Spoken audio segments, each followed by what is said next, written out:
Election commission of Pakistan ने सदर मुमलिकत को इंतखाबात की तारीख से मुतल्लिक समरी भेजी थी, जिसे उन्होंने कबूल कर लिया। इलेक्शन कमीशन की जानिब से सदर को इरसाल की गई समरी में उनसे इलेक्शन एक्ट 2017 के सेक्शन 157 के तहत आइंदा इंतखाबात के लिए एक तारीख चुनने का कहा गया था। कौमी असम्बली व पंजाब असम्बली की 5 साला मुद्दत 31 मई को ख़त्म हो रही है, जबकि सिंध, खैबर पख्तूनख्वा और बलोचिस्तान असम्बलियाँ अपनी मुद्दत 28 मई को पूरी करेंगी। आइन के आर्टिकल 224 के तहत कौमी व सूबाई असम्बलियों के इंतखाबात उनकी मुद्दत पूरी होने के 60 रोज़ के अंदर कराना लाजमी है। हुकूमत की मुद्दत पूरी होने में चंद रोज़ बाकी रह गए हैं, लेकिन हुक्मरान जमात और अपोजिशन के दरमियान निगरान वज़ीर-ए-आज़म के लिए ताहाल किसी एक नाम पर इत्तफाक नहीं हुआ। ताहम खैबर पख्तूनख्वा के निगरान वज़ीर-ए-आला के लिए सूबाई हुकूमत और अपोजिशन लीडर के दरमियान मंजूर अफरीदी के नाम पर इत्तफाक कर लिया गया है। कौमी असम्बली और चारों सूबाई असम्बलियों के इंतखाबात एक साथ होंगे। मुजफ्फरगढ़ में रजब तैयब अर्दवान अस्पताल के तुसी मंसूबे की तकरीब से खिताब के दौरान वज़ीर आला पंजाब का कहना था कि नैब आइनी अदारा है, जिसको चाहे बुला सकता है। नैब ने मुझे बुलाया, अगर वो दोबारा भी बुलाना चाहे तो बुला सकता है। हमें कानून के आगे सर झुकाना होगा। कौमें तब ही बनती हैं जब कानून पर अमल हो। शहबाज शरीफ का कहना था कि हम पंजाब में सेहत के शोबे में इनकलाब लेकर आए हैं। पंजाब के अस्पताल यूरोप के अस्पतालों की मानंद हैं। पंजाब के 26 डिस्ट्रिक्ट हेडक्वार्टर्स अस्पतालों में CT स्कैन लग गई हैं। ये मशीनें 24 घंटे चलती रहेंगी। सूबाई हुकूमत ने हेपेटाइटिस के खिलाफ मुहिम शुरू कर रखी है। हर जिले में हेपेटाइटिस सेंटर कायम कर रखे हैं। अस्पतालों में लोगों को मुफ्त अद्वियात मिलती हैं। शहबाज शरीफ का कहना था कि आसफ जरदारी का ज़माना याद कीजिए और आज वो क्या क्या भाषण देते हैं, उन पर बात करना वक्त का ज़िया है। वो कहते हैं मरसों मरसों सिंध न डेसों, लेकिन दर हकीकत इसका मकसद होता है मरसों मरसों काम न करसों। वज़ीर आला पंजाब ने कहा कि इमरान खान नथिया गली में गलेलें चलाते हैं। पिछले 5 साल उन्होंने धरने दिए। आसफ जरदारी की लूट मार और इमरान खान के धरनों के लिए पाकिस्तान नहीं बना था।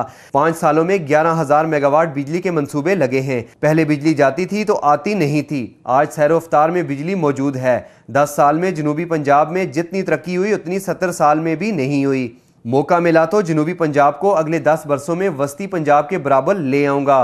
अदालत ने फैसला सुनाते हुए कहा कि बरतरफ वज़ीर-ए-आज़म के हमायती अफराद ने अवाम को इस हद तक मुश्तहिल करने की कोशिश की कि इसके नतीजे में कोई दहशतनाक अमल वकूअ पज़ीर हो सकता है।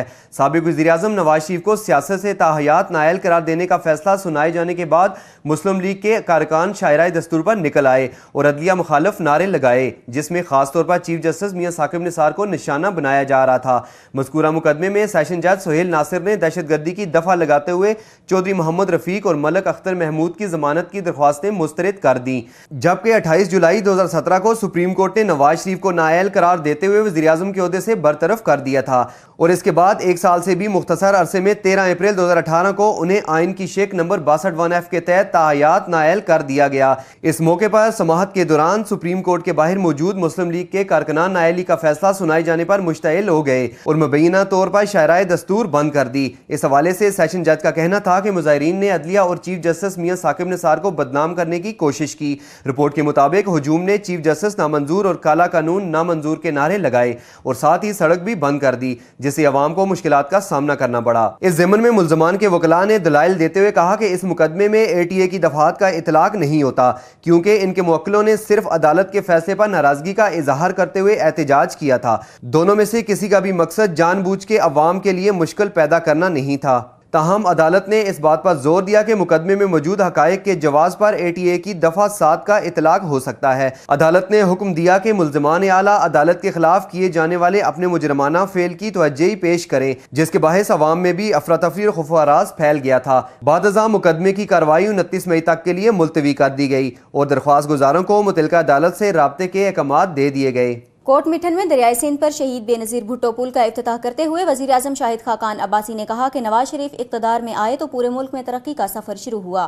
नवाज शरीफ की हुकूमत पहली हुकूमत है जिसने माजी के मंसूबों को मुकम्मल किया। आज पाकिस्तान के बहुत सारे मसाइल हल हो चुके हैं। हमारी हुकूमत ने बिजली का बहरान हल किया। 10,400 मेगावाट बिजली सिस्टम में शामिल हो गई है। जनूबी पंजाब के लिए शहबाज शरीफ के इक़दामात मिसाली हैं।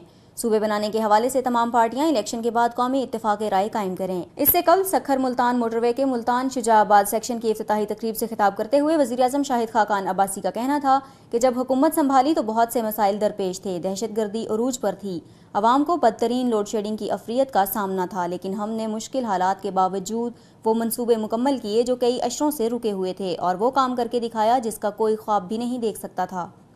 वज़ीर आज़म का कहना था कि हुकूमत को गैर मुस्तहकम करने के लिए धरने दिए गए, अदालतों में घसीटा गया, लेकिन हमने किसी एम्पायर या किसी की उंगली उठने का इंतजार नहीं किया बल्कि तरक्की का सफ़र जारी रखा और 5 साल में वो काम हुए जो 65 साल में नहीं हुए। आज पूरे पाकिस्तान में देख लें, हर तहसील और ज़िले में अरबों रुपए के काम किए हैं। किसी भी सूबे में जाएं आपको नून लीग के काम नजर आएंगे। हमारे पास भी उतने ही वसाइल हैं जितने के माजी की हुकूमतों के पास थे, लेकिन कमी सिर्फ नीयत और मुल्क की खिदमत की थी। परवेज़ मुशर्रफ के 10 साला आमराना दौर में बिजली के 2 या 4 कारखानों का सिर्फ ऐलान किया गया, लेकिन उस पर भी कोई अमल दरामद नहीं हुआ। जबकि आसिफ जरदारी ने तो अपने दौरे हुकूमत में कोई ऐलान ही नहीं किया, तो कोई मंसूबा मुकम्मल होने का तो सवाल ही पैदा नहीं होता। हमारी हुकूमत मंसूबों के ऐलानात ही नहीं मुकम्मल भी करके दिखाती है। हमने ना सिर्फ आज बल्कि आने वाले कल के लिए भी काम किया जिसे दुनिया तस्लीम करती है। शाहिद खाकान अब्बासी ने कहा कि आज जनूबी पंजाब सूबे का नारा लगाया जा रहा है।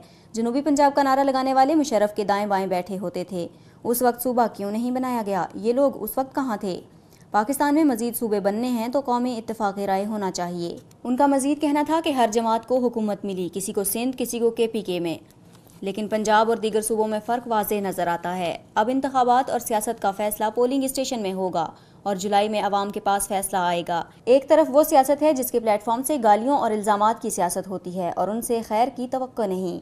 दूसरी जानिब मुस्लिम लीग नून है जो बातों के बजाय मुल्क की तरक्की और अवाम की खिदमत का प्लेटफॉर्म है। अगर आप चाहते हैं मुल्क में तरक्की हो तो फैसला मुश्किल नहीं। पाकिस्तान पीपल्स पार्टी के शरीक चेयरमैन ने ये ऐलान कराची में इफ्तार इशाइये के दौरान गुफ्तगू करते हुए किया। उन्होंने दावा किया कि आइंदा इंतखाबात में किसी को अक्सरियत नहीं मिलेगी। ख्याल रहे कि आसिफ अली जरदारी इससे पहले सन 1990 में लियारी और 1993 में नवाब शाह से रुकन कौमी असम्बली मुंतखब हो चुके हैं।